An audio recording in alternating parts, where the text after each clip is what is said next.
everyone, welcome to a on-site field edition of IT Nation Wise Up. I'm here with Dean. You may know him as Lobster. You may know him as other less appropriate names, depending on if you've worked with him before. And which platform you know me from. Dean, you want to do a quick intro in case anyone doesn't know who you are? Yeah, sure. Thank you. So my name's Dean, probably better known as Dr. Zoidberg.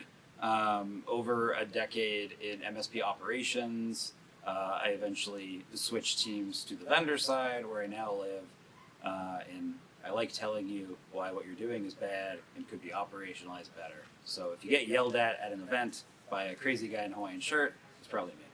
So today's Wednesday. Is it Spicy Wednesday because we're doing content creation, or is that only on Monday? Literally? You can be spicy. Spicy any day? Any day of the week you want. So real quick, the idea behind that, if you're not familiar with Spicy Monday, it's a hashtag. A lot of us have thoughts that in a closed channel like this, it's very small, we don't really want to share because we don't want to upset our friends or our peers or ruin relationships. So I wanted the hashtag to be at fault. So it's the hashtag that you're upset at, not the person. So it gives you a chance to let your thoughts out. So direct your anger to the hashtag. Yes, get mad at Spicy Monday, not at the person saying the words. Okay, so we were thinking about what would be a good topic to talk about, and just kind of offhand, I asked the question, how do you decide if you're having capacity issues? Does it make sense to outsource? And specifically about support desk personnel, does it make sense to hire and train up and manage a group of people? Or does it make sense to outsource and bring in a third-party organization? And you had started to answer that question before we hit record, so I'm going to ask you to start over again and take a swing at that as someone trying to figure out what to do next. So it's a really good question. When we were in MSP, there's this inherent feeling, first of all, that outsourcing is bad. From the sense that you're a service business and your entire product is you servicing clients. And any form of outsourcing, it can feel right away like you're taking away from that. And that's kind of the first step, is you have to be willing to overcome that mentality that what you're doing, your brand, your level of service can stand on its own and that your clients will understand that. And once you've reached that point, then I think it's appropriate to consider if outsourcing an element of your business. And it doesn't have to be help desk. It could be bookkeeping, it could be sales, it could be HR. There are a lot of options. You have to figure out what your goal is. Because as you mentioned with capacity, there's capacity, but there's also availability.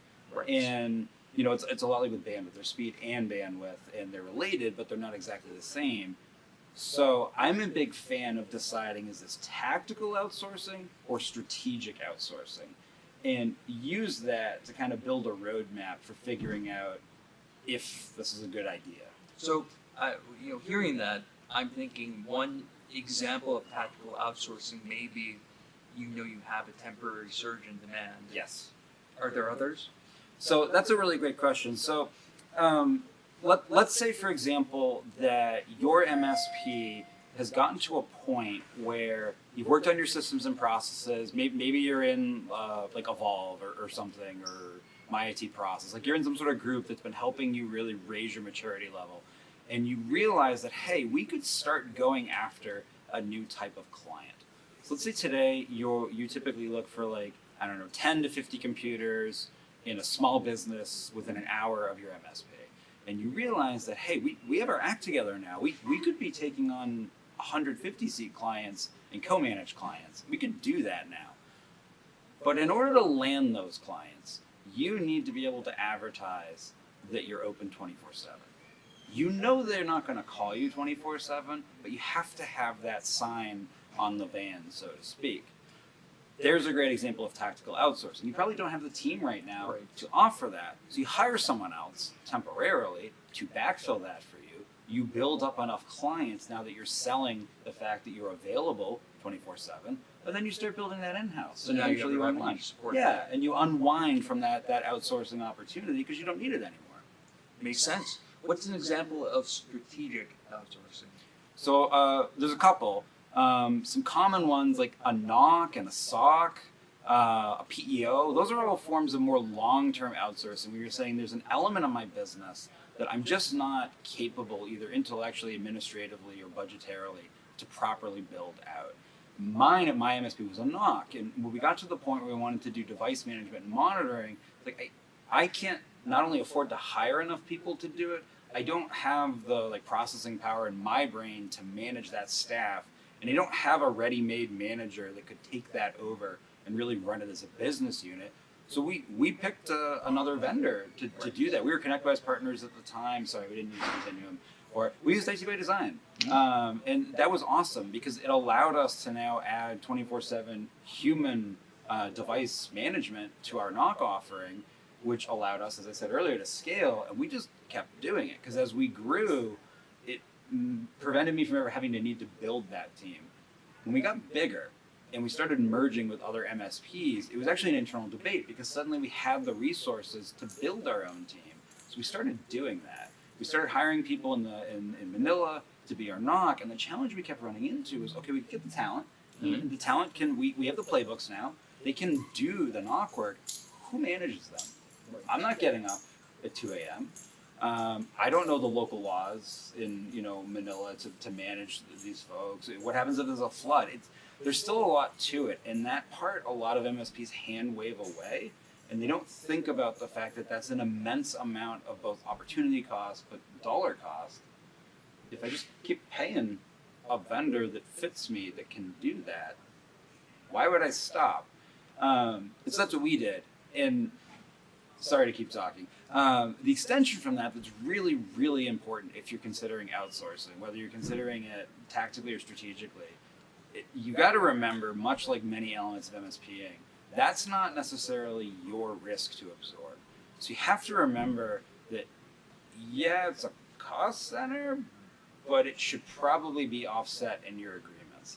And that's where a lot of folks trip up because they get this idea, they recognize that I should add on a product like I'm SOC, managed NOC, something like that. They don't mark their agreements up.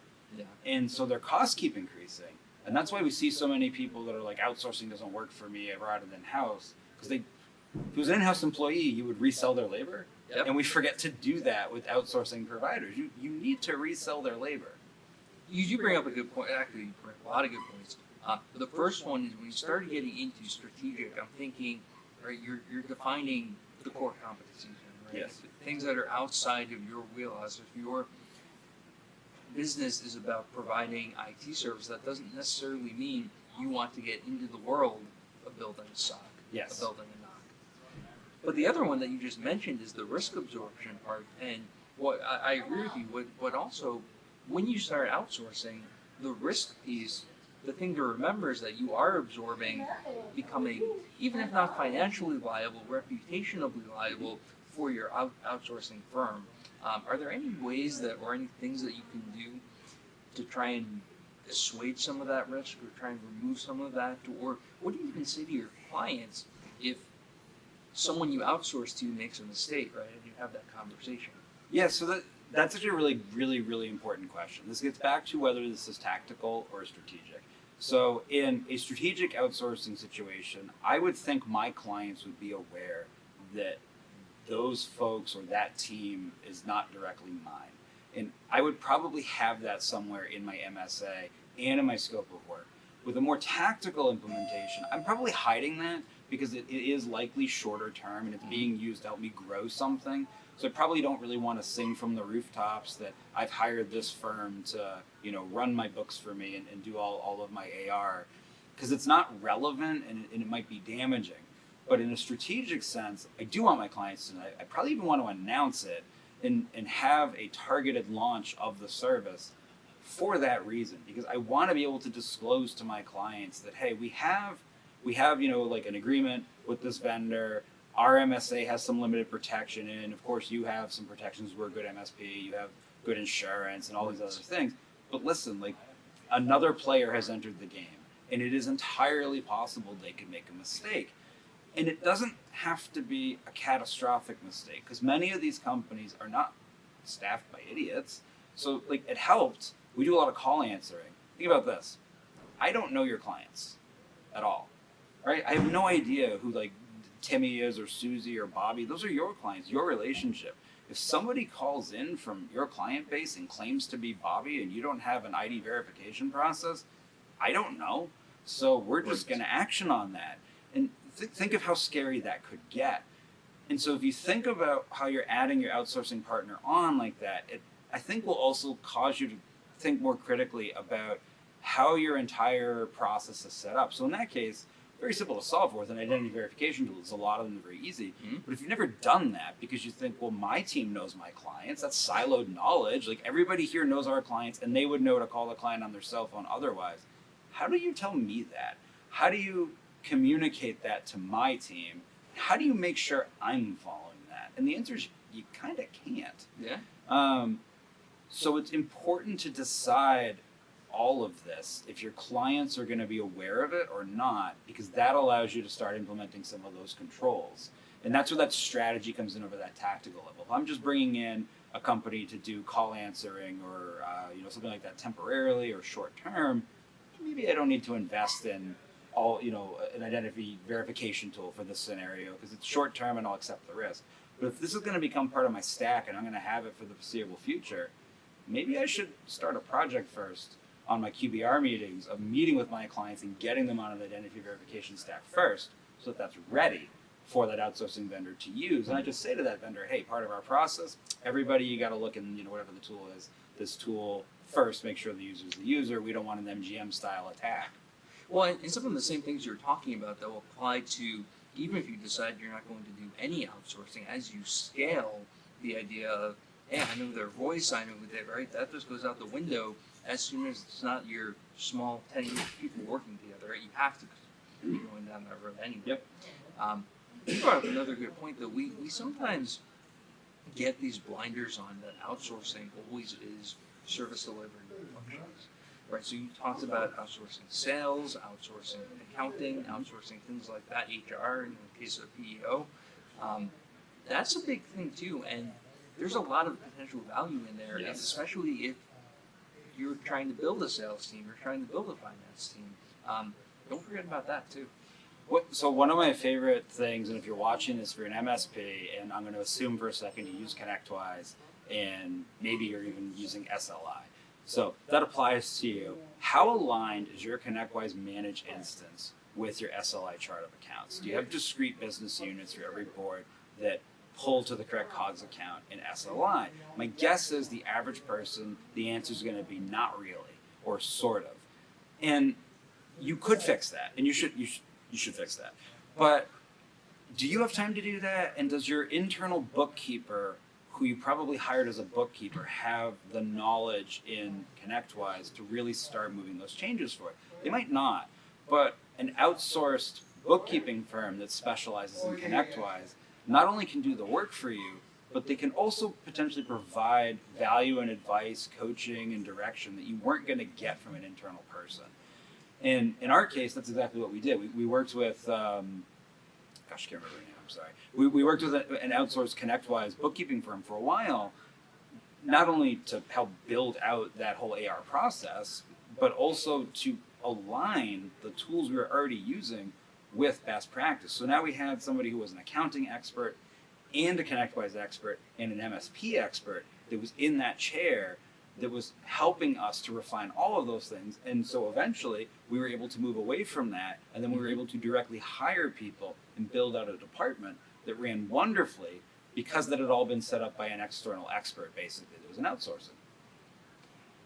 All right, Dean, I have one more question for you. And it can be a spicy Wednesday option. So we always ask on the show, if you could give our audience one habit to either establish or break, what should it be? So I'm an operations person. So this is going to be operations focused. You use a PSA. I like ConnectWise. Could be Halo. Could be Autotask. Whatever. When you got your PSA, you were not thinking in terms of your business is a financial institution and your PSA is how you enter all that financial data in. That was not the modality you were in at the time. You are in that place now.